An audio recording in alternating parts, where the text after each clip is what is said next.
Estevão, discípulo de Cristo, foi o primeiro mártir.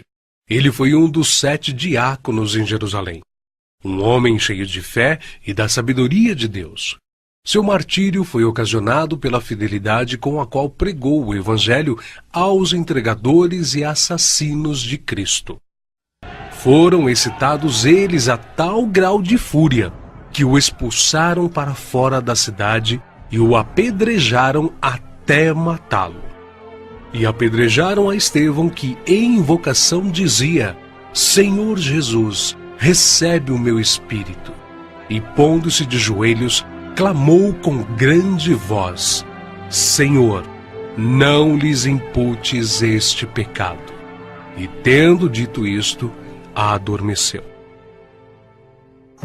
O próximo mártir que encontramos no relato de Lucas, no livro dos Atos dos Apóstolos, é Tiago, filho de Zebedeu.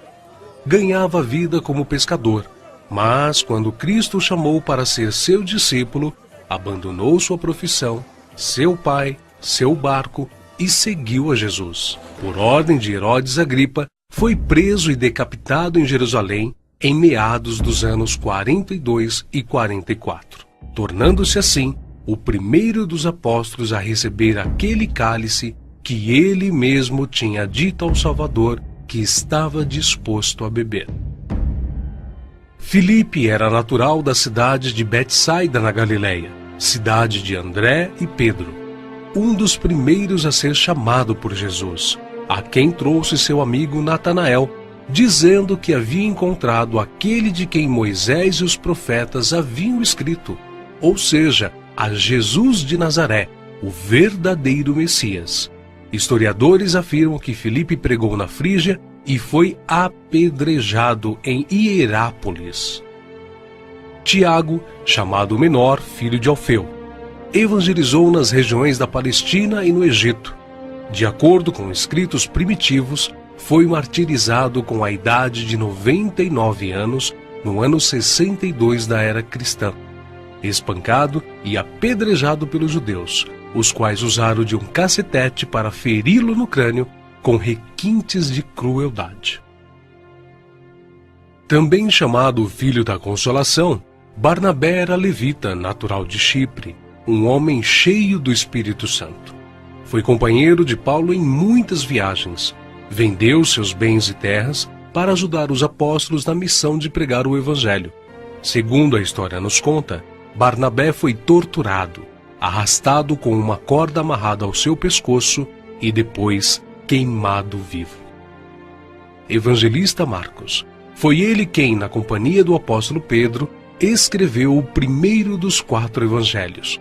Relatos contam que pagãos o arrastaram pelas ruas de Alexandria ao ponto de ser despedaçado. Simão Pedro era pescador em Cafarnaum, onde morava com sua sogra. Seu irmão André o levou até Cristo. Logo depois foram chamados a deixarem suas redes para se tornarem pescadores de homens, e eles deixaram imediatamente as suas redes e o seguiram. Em sua primeira pregação em Jerusalém, após a descida do Espírito Santo, se converteram à fé quase 3.000 almas em um único dia. Em outra ocasião, foi preso junto com o apóstolo João. Foi açoitado e advertido a nunca mais falar no nome do Senhor Jesus. Mas ousadamente respondeu: mais importa obedecer a Deus do que aos homens. Entre muitos outros santos, o bem-aventurado apóstolo Pedro foi condenado à morte e crucificado em Roma por ordem de Nero. A história relata que ele mesmo pediu para ser crucificado de cabeça para baixo, porque se considerava indigno de ser crucificado da mesma forma que o seu Senhor. Saulo, depois nomeado Paulo, nasceu na cidade romana de Tarso. Era de descendência judaica, hebreu da tribo de Benjamim. Era um homem culto, discípulo de Gamaliel, fariseu, e sendo extremamente zeloso da lei do Monte Sinai, perseguiu furiosamente a Igreja de Cristo, e enfurecido demasiadamente contra eles, até nas cidades estranhas os perseguiu. sobre o que indo então a Damasco, com poder e comissão dos principais dos sacerdotes, ao meio-dia, ó rei, vi no caminho uma luz do céu que excedia o esplendor do sol, cuja claridade me envolveu a mim e aos que iam comigo. E caindo nós todos por terra, ouvi uma voz que me falava, e em língua hebraica dizia: Saulo, Saulo, por que me persegues? Dura coisa te é recalcitrar contra os aguilhões. E disse eu: Quem é, Senhor? E ele respondeu: Eu sou Jesus a quem tu persegues. Mas levanta-te e põe-te sobre teus pés, porque te apareci por isto, para te pôr por ministro e testemunha, tanto das coisas que tens visto, como daquelas pelas quais te aparecerei ainda. Paulo, que antes era perseguidor, passou a ser perseguido. De nobre, tornou-se pobre, ao ponto de passar fome, nudez, perigos e não ter pousada certa. Ele enfrentou e venceu pelo poder do Evangelho os espíritos malignos, os mágicos, os filósofos e os falsos profetas.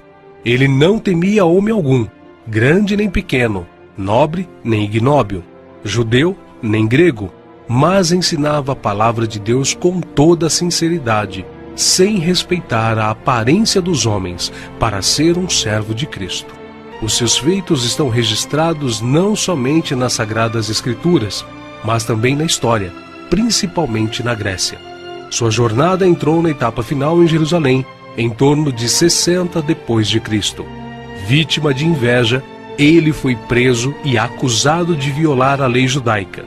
Paulo, na sua prisão em Roma, escreveu a Timóteo, a quem carinhosamente chamava de filho espiritual, uma de suas últimas cartas, dizendo que sua hora havia chegado. Porque eu já estou sendo oferecido por aspersão de sacrifício, e o tempo da minha partida está próximo. Combati o bom combate, acabei a carreira, guardei a fé. Desde agora a coroa da justiça me está guardada, a qual o Senhor, justo juiz, me dará naquele dia, e não somente a mim, mas também a todos os que amarem a sua vinda. Segundo os registros antigos, Paulo foi decapitado a mando do imperador Nero, mas suas cartas continuam vivas, testificando da verdade e do amor de Cristo até os dias de hoje. André, irmão de Pedro, pescador e discípulo de João Batista, pregou o evangelho a muitas nações da Ásia, mas, ao chegar a Acaia, foi preso e crucificado numa cruz em forma de X. Daí, então, a origem do termo de Cruz de Santo André. Bartolomeu tem sido identificado muitas vezes na Bíblia como Natanael. Era natural de Caná da Galileia. Recebeu de Jesus uma palavra edificante. Eis aqui um verdadeiro israelita, em quem não há dolo. Exerceu seu ministério na Anatólia, Etiópia, Armênia, Índia e Mesopotâmia. Foi esfolado vivo e crucificado de cabeça para baixo na Armênia. Tomé, também chamado Dídimo, era nativo da Galileia. Só acreditou na ressurreição de Jesus depois que viu as marcas da crucificação. Segundo a tradição, sua obra de evangelização se estendeu à Pérsia e Índia. Consta que seu martírio se deu por ordem do rei de Milapura, na cidade indiana de Madras, no ano 53 da era cristã. Foi lançado em uma fornalha.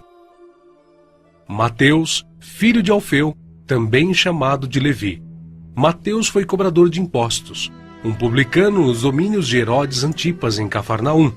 Os publicanos eram odiados pelos judeus, os quais consideravam esta profissão desonesta, pelo fato de se sentirem obrigados a terem que pagar impostos aos romanos. Mateus ganhava vida nesta profissão, mas Cristo o encontrou, ordenando-o que o seguisse. Mateus então abandonou seu emprego público, deixando tudo para seguir ao Senhor. Escreveu seu evangelho na língua hebraica, que foi depois traduzido para o grego por Tiago, o menor. Mateus percorreu a Judéia, a Etiópia e a Pérsia, pregando e ensinando. Segundo alguns historiadores, ele foi cravado na terra e decapitado na Etiópia. Simão Zelote era um homem que pertencia a um grupo de pessoas insurgentes, revolucionários contra o governo de Roma. Foi crucificado no fim da perseguição iniciada por Nero. Matias foi escolhido pelos apóstolos a preencher a vaga deixada por Judas. Quanto ao seu martírio, alguns escritores afirmam que os judeus o acusaram de ter blasfemado contra a lei e contra Moisés, sendo por isso sentenciado pelo sumo sacerdote a ser amarrado numa cruz e apedrejado, e por último, decapitado. O médico e evangelista Lucas foi autor do evangelho que leva seu nome e do livro de Atos. Viajou com Paulo por vários países. Relata a história que ele foi pendurado em uma oliveira pelos idólatras sacerdotes da Grécia. João, o discípulo amado, era irmão de Tiago e também pescador. Quando Cristo o chamou, ele não hesitou em imediatamente deixar suas redes, o barco e seu pai, junto com seu irmão. Foi com Pedro e Tiago, um dos discípulos mais íntimos do Senhor. Mas, sendo da vontade de Deus que seus filhos cheguem à glória através de muita tribulação e grandes dificuldades, João também não escapou. Foi enviado de Éfeso a Roma, sendo lançado num caldeirão de óleo fervente. Escapou de forma milagrosa e sem dano algum. O imperador Domiciano o enviou depois à ilha de Patmos, local destinado aos piores infratores da sociedade na época, onde recebeu então as visões do Senhor escritas no livro de Apocalipse. Nerva, o sucessor de Domiciano, o libertou. Foi o único apóstolo que escapou de uma morte violenta, morrendo de velhice. E apesar de todas essas contínuas perseguições e terríveis castigos, a igreja crescia e se espalhava por todo o Império Romano, arraigada na doutrina dos apóstolos e regada com o sangue dos santos. Tertuliano, um dos escritores da antiguidade, chegou ao ponto de dizer: o sangue